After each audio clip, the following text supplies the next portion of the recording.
अस्सलाम वालेकुम students.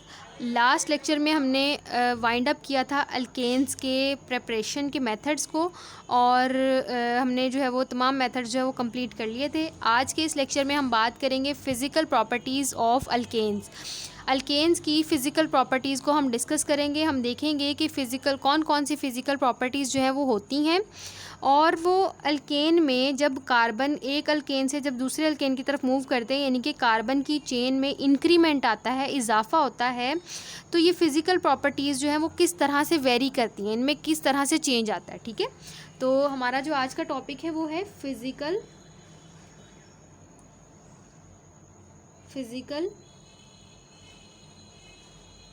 Properties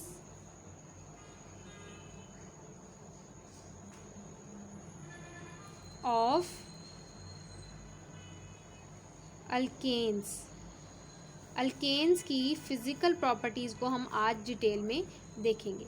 अच्छा, सबसे पहला जो काम होता है ना किसी भी सब्सटेंस को या किसी भी कंपाउंड को, जब हम उसकी प्रॉपर्टीज़ को देखते हैं तो सबसे पहली जो प्रॉपर्टी हम ऑब्ज़र्व करते हैं वो कौन सी होती है, उसकी फ़िज़िकल अपीयरेंस। मतलब कि वो हमें ज़ाहिरी तौर पर नज़र किस तरह का आ रहा है, उसका कलर क्या है, या फिर कलर के बाद हम नेक्स्ट मूव करते हैं उसकी स्मेल पर कि उसकी स्मेल किस तरह की है और ऑर्डरलेस है या आपके पास जो है वो उसका कुछ ना कुछ स्मेल आती है। उसके अलावा हम ये भी देखते हैं कि उसकी स्टेट क्या है, मतलब कि वो सॉलिड है, वो लिक्विड है या वो गैस है। ठीक है, मतलब कि जब हमारे सामने कोई चीज़ आती है तो हम रिएक्शंस तो बाद में परफॉर्म करते हैं। सबसे पहला काम हमने उसको ऑब्ज़र्व करने का क्या करना होता है कि आया ये लिक्विड है, सॉलिड है या गैस है, और इसकी जो सामने अपीयरेंस है, मतलब इसका कलर क्या है, कलर है या कलरलेस है, और इसके अलावा हम इसकी स्मेल चेक करते हैं कि इसकी स्मेल किस तरह की है। ठीक है, ये बेसिक्स जो हम पहला काम देखते ही किसी भी कंपाउंड को करते हैं वो ये होता है। तो अगर हम सबसे पहली फ़िज़िकल प्रॉपर्टी की बात करें तो अल्केन्स जो तकरीबन alkanes from carbon 1 to carbon 4, ऐसी अल्केन्स जिनमें कार्बन की तादाद 1 या 4 तक हो सकती है, 1 से लेकर 4 तक हो सकती है। अब ये कौन कौन से अल्केन हो सकते हैं हमें पता है।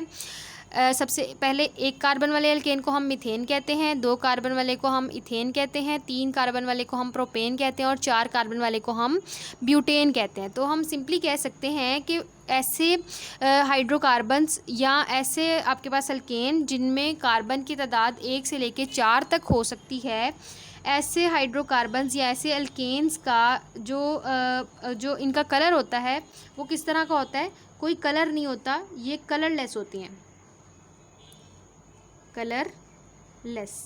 कलरलेस होती हैं। सेकंड प्रॉपर्टी इनकी क्या है, इन 4 कंपाउंड्स की या 4 अल्केन्स की, कि ये ऑर्डरलेस होती हैं, मतलब इनकी कोई भी स्मेल नहीं होती। और थर्ड इनकी प्रॉपर्टी क्या है कि ये गैस फॉर्म में प्रेजेंट होती हैं, गैशियस फॉर्म में प्रेजेंट होती हैं। ठीक है, तो ये इनकी कुछ प्रॉपर्टीज़ हैं किनकी, फर्स्ट 4 एलिमेंट्स या first 4 compounds of the series of alkanes. Alkane की जो पहली अल्केन की जो सीरीज़ है उसके जो पहले 4 मेंबर्स हैं वो कलरलेस होते हैं, ऑर्डरलेस होते हैं और गैशियस फॉर्म में होते हैं। ठीक है, उसके बाद अगर हम मूव करें C5 से लेकर नेक्स्ट C17 तक, नेक्स्ट आगे इसी का देखें ना, ये एक पॉइंट नंबर 1 है और इसी का पॉइंट नंबर, ये आपके पास इसी पॉइंट नंबर 1 का भी नेक्स्ट पार्ट है कि अगर हम अल्केन की बात करें, अब कौन से अल्केन की बात करेंगे, फ्रॉम कार्बन 5 टू कार्बन 17, मतलब कि 1 से लेके 4 तक जितने भी मतलब अल्केन हैं वो तो उनमें तो ये प्रॉपर्टीज़ होती हैं कि वो कलरलेस होते हैं, ऑर्डरलेस होते हैं और गैशियस फॉर्म में प्रेजेंट होते हैं। इसके साथ ही जब हम आगे की तरफ मूव करते हैं तो कार्बन की जब तादाद 5 या 5 से लेके 17 तक होती है, तो ऐसे कंपाउंड्स या ऐसे अल्केन्स जो हैं उनकी प्रॉपर्टीज़ कैसी होती हैं उनको आप डिस्कस करते हैं। तो इनकी जो अपीयरेंस होती है वो तो बिल्कुल ऊपर वाले जैसी है, मतलब कि ये भी कलरलेस होते हैं और इनकी जो स्मेल होती है मतलब ये ऑर्डरलेस होते हैं, कोई स्मेल नहीं होती। थर्ड प्रॉपर्टी जो है वो डिफ़र करती है ऊपर वाले जो एल्केन्स हैं उनसे। वो क्या है कि जी 1 से लेके 4 तक जो एलिमेंट्स हैं ये गैशियस फॉर्म में प्रेजेंट होते हैं, लेकिन 5 से मतलब ऐसे अल्केन जिनमें कार्बन की तादाद 5 से लेके 17 तक है, कोई भी आप ले लें, वो उनकी फ़िज़िकल स्टेट क्या होगी, मतलब वो किस स्टेट में प्रेजेंट होंगे, वो लिक्विड स्टेट में प्रेजेंट होंगे। कौन से स्टेट में प्रेजेंट होंगे, लिक्विड स्टेट में वो प्रेजेंट होंगे, ठीक है। अच्छा, इसके बाद आगे हम मूव करते हैं। अब ये तो बात हो गई कार्बन 17 तक के जो अल्केन हैं उनकी। अब हम नेक्स्ट बात करते हैं कार्बन 18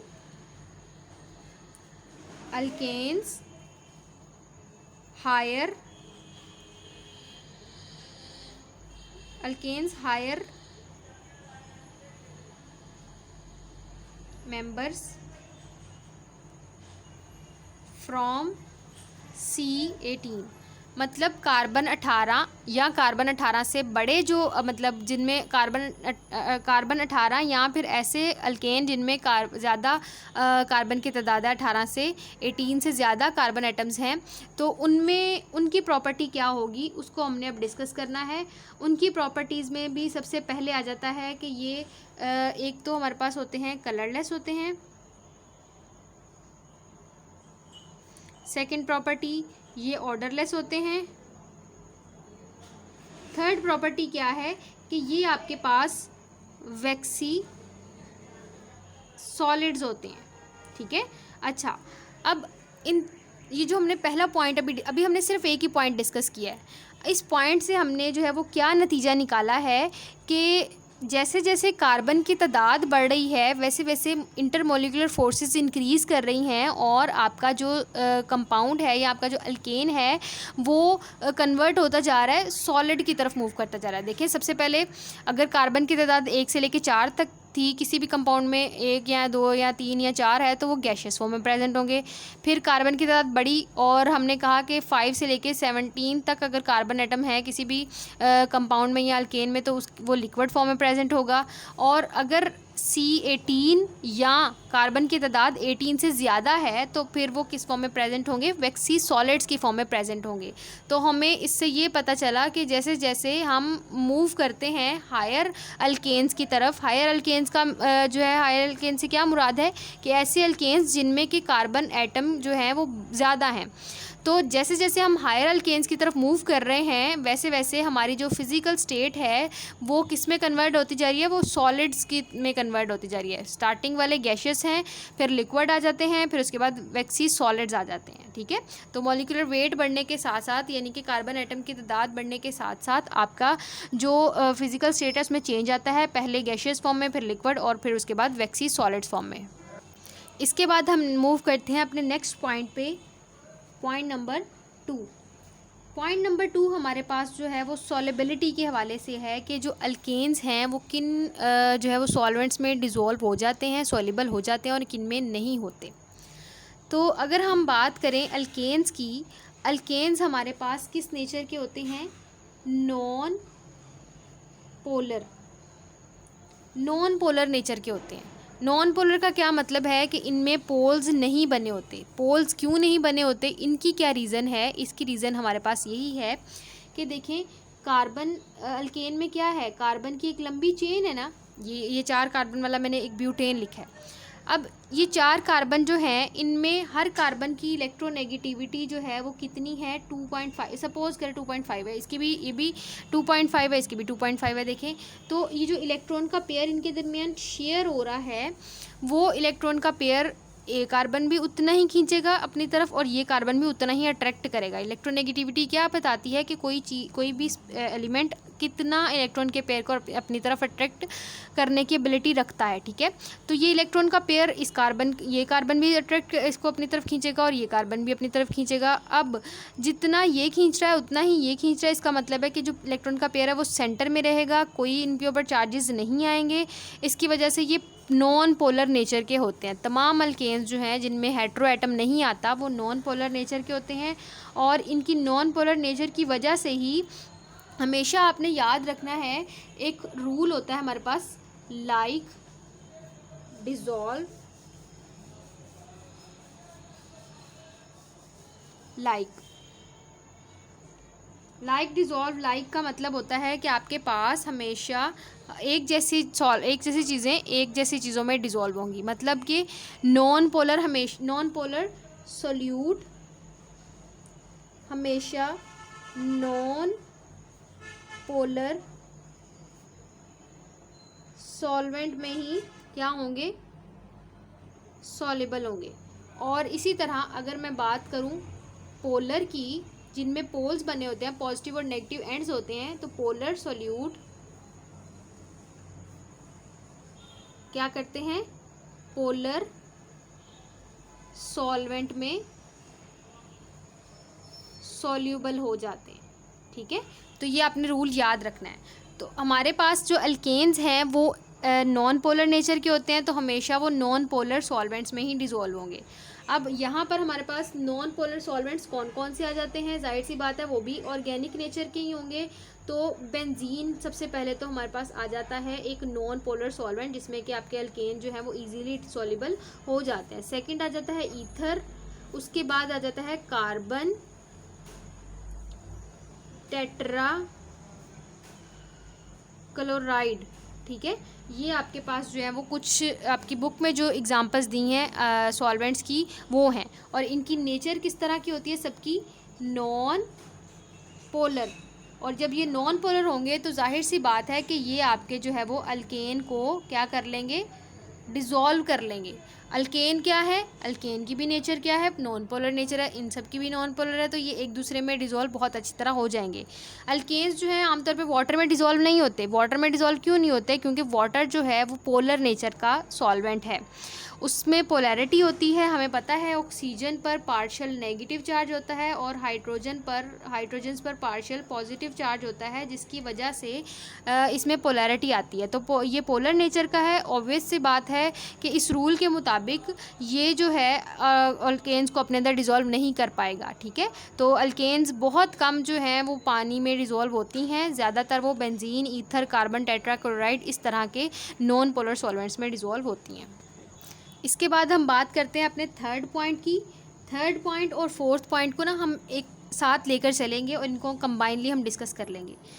थर्ड पॉइंट और फोर्थ पॉइंट आपके पास क्या है, मेल्टिंग पॉइंट और बॉइलिंग पॉइंट। ये हमारे पास जो है वो थर्ड पॉइंट और फोर्थ पॉइंट को इकट्ठा मैंने लिख दिया।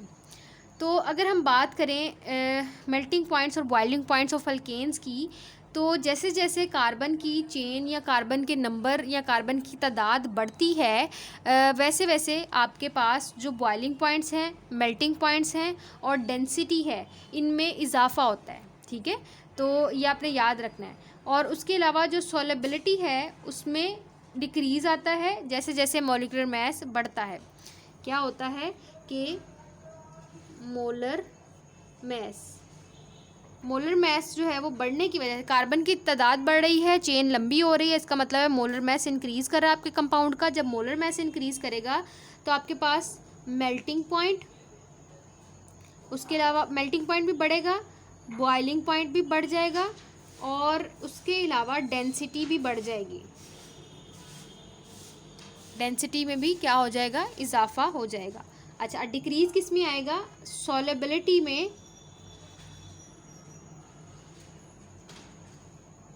सॉल्युबिलिटी में जो है वो डिक्रीज़ आ जाएगा। जैसे जैसे बड़े मतलब मॉलिक्यूल्स होंगे उनको डिसॉल्व करना ज़्यादा मुश्किल हो जाएगा। अब बॉइलिंग पॉइंट में हमने कह तो दिया कि इंक्रीमेंट आता है, लेकिन कितना आता है, एक कार्बन बढ़ने की वजह से तकरीबन हमारे पास 20 से लेके कितना 20 to 30 डिग्री सेल्सियस का इंक्रीज़ आता है बॉइलिंग पॉइंट में। मतलब कि एक ऐसा कंपाउंड है जिसमें कार्बन की तादाद 2 है और ऐसा कंपाउंड जिसमें कार्बन की तादाद 3 हो गई है, तो 3 वाले में जो है वो बॉइलिंग पॉइंट तकरीबन 20 से लेके 30 डिग्री जो है वो इंक्रीज़ कर जाएगा as compare to the compound which contain 2 carbon atom. ठीक है, इसी तरह एग्ज़ाम्पल के तौर पर वो यहाँ बता रहा है कि अगर हम नॉर्मल ब्यूटेन की बात करें ना, तो नॉर्मल ब्यूटेन जो है उसका आपके पास बॉइलिंग पॉइंट कितना होता है, -0.5 डिग्री। और अगर हम इसका जो है वो आइसोमर लें, ब्यूटेन लें तो इसका आपके पास कितना होता है, -11.70 डिग्री। वो कहता है कि ब्रांच्ड जो चेन जो स्ट्रक्चर्स होते हैं ना, जैसे कि ये ब्रांच चेन स्ट्रक्चर है, इनका जो बॉइलिंग पॉइंट है वो कम होता है, और जो नॉर्मल चेन वाले होते हैं उनके बॉइलिंग पॉइंट ज़्यादा होते हैं। वो एक स्ट्रेट चेन होती है, उसको तोड़ना हमारे लिए थोड़ा सा मुश्किल होता है, लेकिन ये जो ब्रांच्ड चेन अल्केन है उनके अंदर जो है वो उनको मतलब तोड़ना हमारे लिए ज़्यादा आसान होता है, मतलब बॉइलिंग पॉइंट उनका बहुत जो है वो आपके पास आसानी मतलब जल्दी आ जाता है, ठीक है। और इसी तरह अगर हम मेल्टिंग पॉइंट की बात करें तो मेल्टिंग पॉइंट के हवाले से भी हमारे पास यही ट्रेंड आता है कि जैसे जैसे मॉलिक्यूलर मास बढ़ता है वैसे वैसे क्या होता है कि आपके पास मेल्टिंग पॉइंट जो वो इंक्रीज़ करता जाता है। कार्बन की तादाद बढ़ती है, मॉलिक्यूलर मास बढ़ता है, मेल्टिंग पॉइंट में इजाफा होता है, लेकिन ये उतना रेगुलर नहीं होता जितना आपके पास बॉइलिंग पॉइंट में इंक्रीज़ जो है वो रेगुलर होता है, ठीक है।